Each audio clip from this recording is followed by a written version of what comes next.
Ну що, починаємо.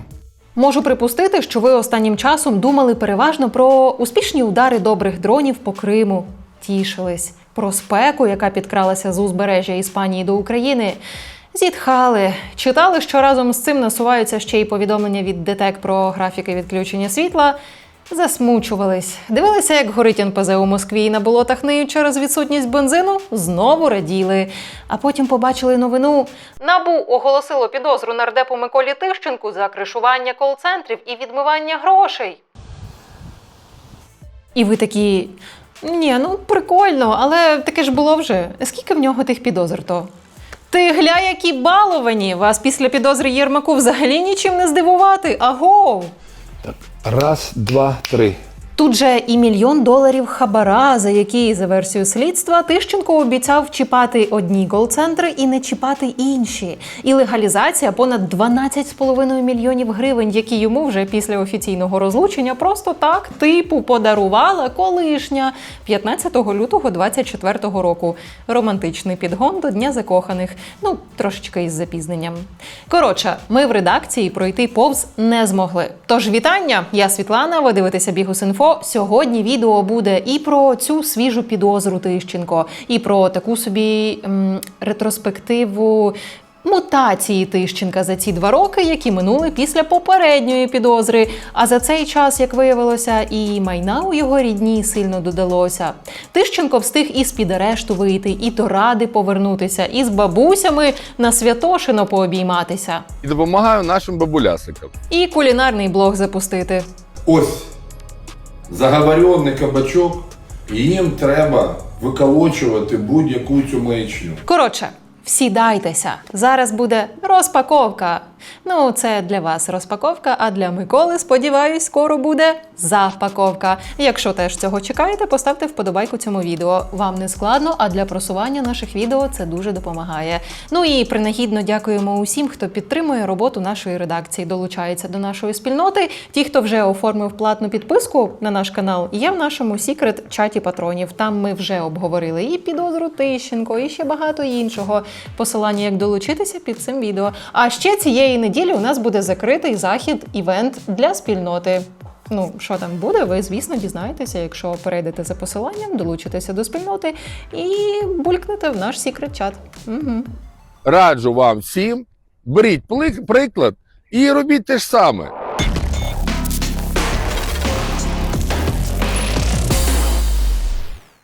Почнемо із найсвіжішого – нової підозри. Схоже, у Миколи Тищенка з'явилася ще одна традиція. Раніше він регулярно потрапляв у скандали, а тепер регулярно отримує нові підозри.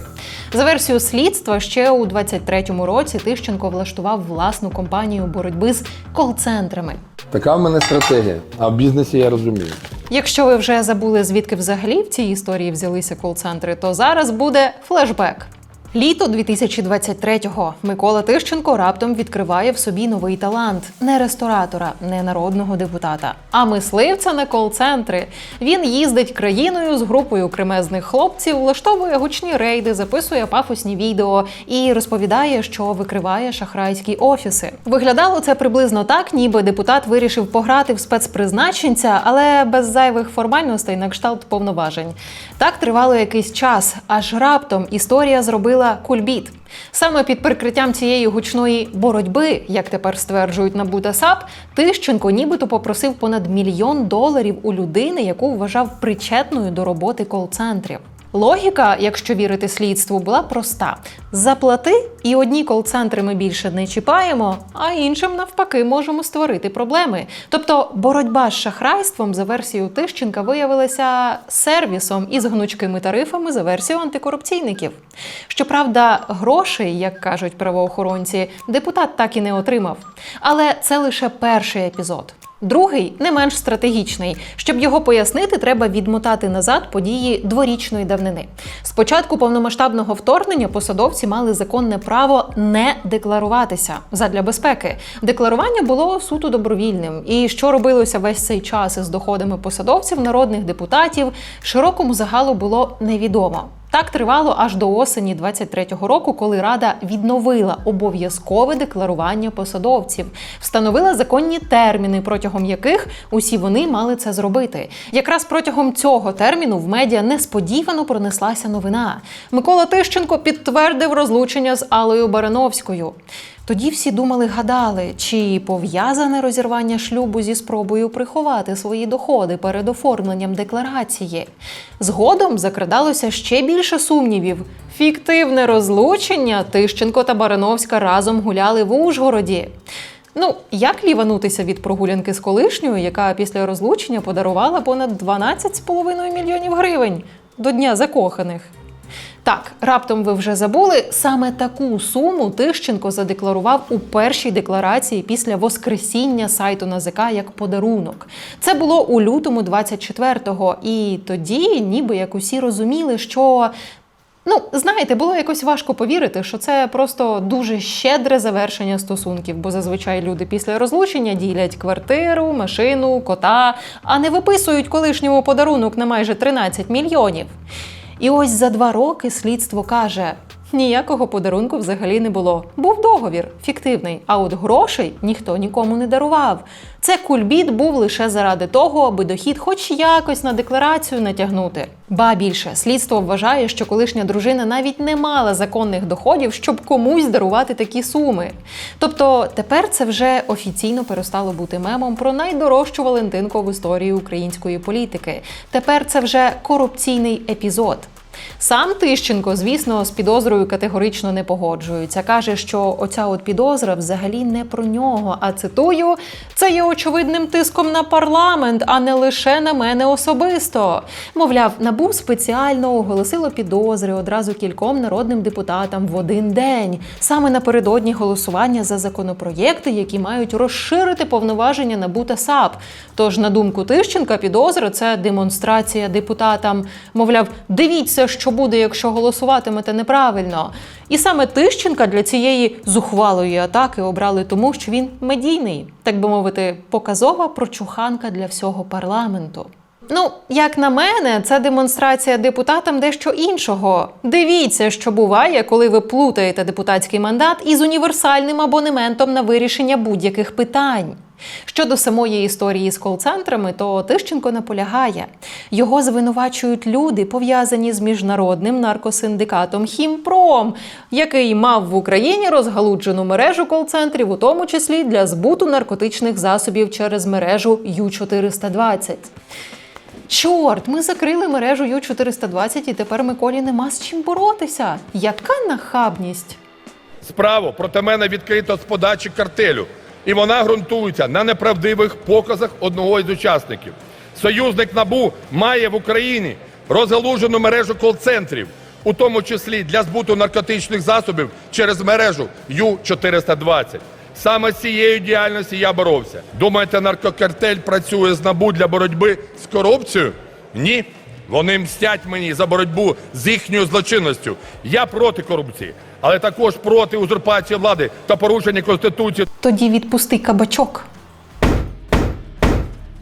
Але знаєте, що тут найцікавіше? Багато з того, що сьогодні лягло в основу підозри Тищенку, публічно обговорювали ще кілька років тому. От хоча б у березні 24-го колеги з «Української правди» поїхали за Тищенком в Ужгород і виявили, що нардеп, обраний у Києві, раптом став аж якось занадто долучений до бізнес-процесів на Закарпатті. Апартаменти, салон краси, похоронне бюро, 5-зірковий парк-готель, 2 охоронці, свої люди на високих посадах. Це, схоже, далеко не повний перелік хазяйства, яким міг обзавестися в Ужгороді народний депутат Микола Тищенко та його родина. Тоді ж Тищенка та його екс-дружину Михайло Ткач помічає разом під час прогулянки.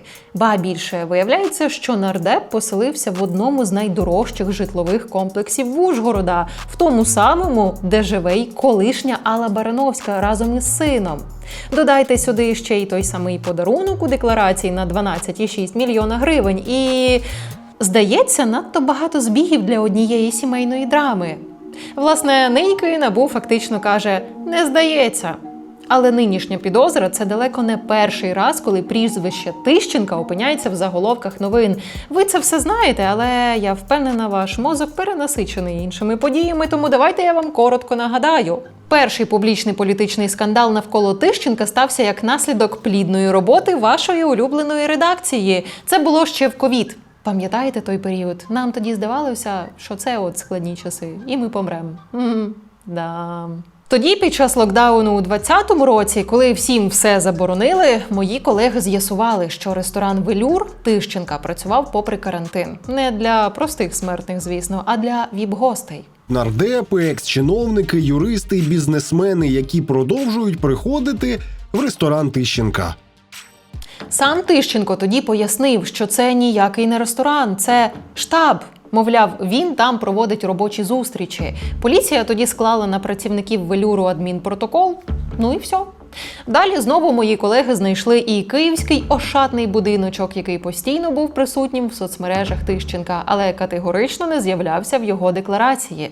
Ну і ось він, маєток з червоної цегли, вартістю плюс-мінус 7 мільйонів. Скажіть, будь ласка, чому в вашій декларації немає будинку на Ужгородській, яким ви користуєтеся? Будинку на Ужгородці. І ціле котеджне містечко у Безрадичах, оформлене на його сестру. Про неї я ще згадаю далі. Того ж року під час локдауну Тищенко влаштовує святкування дня народження дружини у 5-зірковому готелі. Заборонений масовий захід завершується не менш забороненим салютом. В принципі, вогники в небі цілком могли скластися в слова «Срати я на вас всіх хотів». Цілком би відповідало дійсності. Далі була бійка у Верховній Раді з нардепом Гео Леросом, конфлікт з іншим нардепом Куницьким у їдальні, легендарна фраза про те, що котлета – це мітбол, історія з бронежилетами для тероборони, які виявилися непридатними, відрядження до Таїланду посеред повномасштабної війни. Воно, до речі, і стало останньою краплею, бо це раніше слуги мирилися з цим шлейфом публічних зашкварів, і Тищенко продовжував бути депутатом президентської партії. Я бультер'єр президента. Але купання в теплих хвильках в розпал першого серйозного блекауту після російських обстрілів своє діло зробив. Тищенка виключили з партії. Шкода, не виключили самого Тищенка, бо він продовжував чудити. Моментом, який хоча б на деякий час загнав цього бультер'єра в буду, стало літо 24-го. Тоді стався конфлікт у Дніпрі охорони Тищенка та екс-бійця Кракену.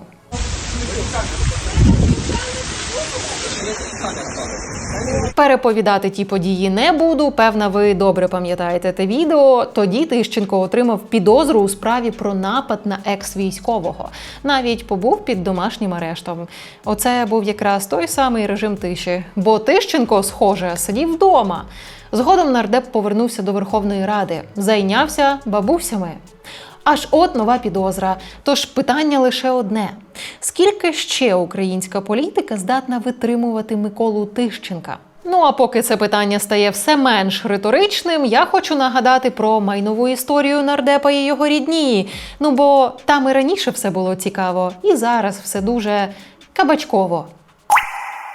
Залиште мені мої гроші. Мені немає за що бути жити. Якщо дивитися в декларації нардепа, то в це навіть можна на мить повірити. Ну бо там нічого свого. Навіть подаровані колишньою мільйони, за даними слідства, і ті фіктивні. Ну, але ж Микола Миколайович – це не тільки кабачки і котлети, це голова. Тож все давно придумано. Іду з роботи з комітету по вулиці, і до мене вже вкотре підходять люди І роздають Миколі Тищенку свої квартири і машини. Мешкає нардеп в дорожезній квартирі на Печерську. В ЖК навіть назва одноіменна – Печерскай. Ця квартира належить його давньому партнеру по ще ресторанному бізнесу Віталію Сітаку. І партнер цей – реальне уособлення вселенського альтруїзму. Мало того, що подбав про паркомісце для депутата, так ще й сам при цьому вимушений тіснитися в іншій, вдвічі меншій квартирці. Ну ж бо у Віталія у власності всього 2 помешкання. Ось це в Печерскай, де живе Тищенко, воно на 150 з гаком квадратів. І на Коновальця площею 83 квадрати. Ба більше, та київська фазенда, де Тищенко регулярно світив плавками, теж належить родині Сітаків. Не партнер, а золото. Йдемо далі. У 23-му мої колеги звернули увагу на те, що Тищенко почав користуватися новим мікроавтобусом «Мерседес». Покопалися і зрозуміли, що авто оформлене на колишнього директора тищенківського ресторану «Велюр». Виявилося, що дядько, який сам їздив на старезному «Опель Вектра», не лише віддав нардепу свіженький «Мерседес-Бенц В-250», а ще й почав пакуватися нерухомістю. І в один день посеред війни став власником активів на десь $1 000 000.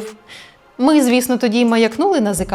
На ЗК почало моніторинг. Досі, здається, моніторять. Але час не стоїть на місці. Технології розвиваються, і нардеп змінив чужий ДВЗ-шний бус на не менш чужий, але електричний. Нині Тищенко користується Mercedes EQV 21-го року. Тачка записана на Петра Орлова, який сам, звісно ж, їздить на значно скромнішій марці. Хто цей Орлов? Ви тільки зараз не смійтеся. Це ще один колишній директор «Велюра». В останні пару тижнів ця екобричка з Тищенком взялася регулярно порушувати на одному й тому ж відрізку траси Київ-Обухів. І так, я, здається, знаю, куди може спішити нардеп. Бо окрім дуже успішних і дуже щедрих колишніх партнерів і підлеглих, у Тищенка ще є сестра. Не колишня, актуальна. Про неї ми теж раніше розповідали, адже її компанія була причетна до доволі сумнівних київських тендерів. А її чоловік Герман отримував зарплату в компанії, яка влаштувала одну із найграндіозніших схем в столиці з побудовою Подільсько-Воскресенського мосту. І те й інше, в сенсі і тендери, і Подільсько-Воскресенський міст, пов'язані з колишнім так званим смотрящим за Києвом Денисом Комарницьким. Так, це той самий фігурант набушної справи «Чисте місто», якого потім спішно вивезли до Відня від гріха подалі. І от треба ж таке, Комарницький з Тищенком були, знайомі, слабке слово, назвемо це близькі.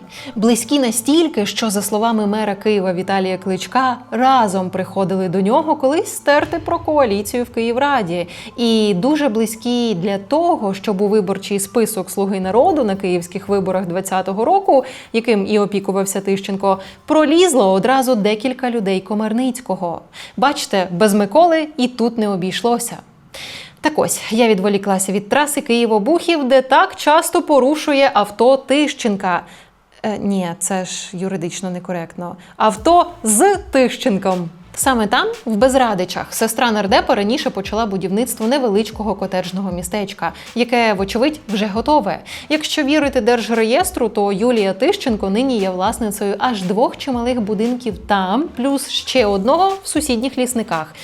Куди б це нардеп міг їхати в тій стороні? І схоже, що тяга до екології то в них сімейне, бо сестра Тищенка минулоріч пересіла на свіженький електричний BMW i7. Тож, коли у Тищенка закінчаться підлеглі, на яких можна повісити, не можна ж так, у яких можна відібрати машину, то прийде черга родичів. Можна не переживати. Насправді, Микола Миколайович – персонаж настільки багатогранний, що навіть з певною регулярністю, розповідаючи про нього, кожен раз відкриваєш щось нове. Є в нього ще одна унікальна особливість. От коли якийсь інший нардеп отримує підозру, то ти завжди чітко розумієш, за що. Бо він займався такою і такою конкретною тємкою.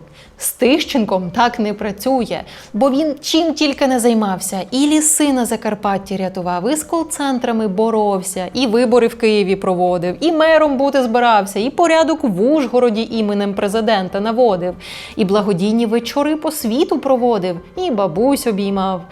Людина-оркестр, який прилетіти могло, та й досі може абсолютно за будь-що. Все, вистачить з вас поки Тищенка, і з мене так тим паче. Якщо ви додивилися аж сюди, то пишіть свої думки в коментарі. А у мене на цьому все. Побачимось!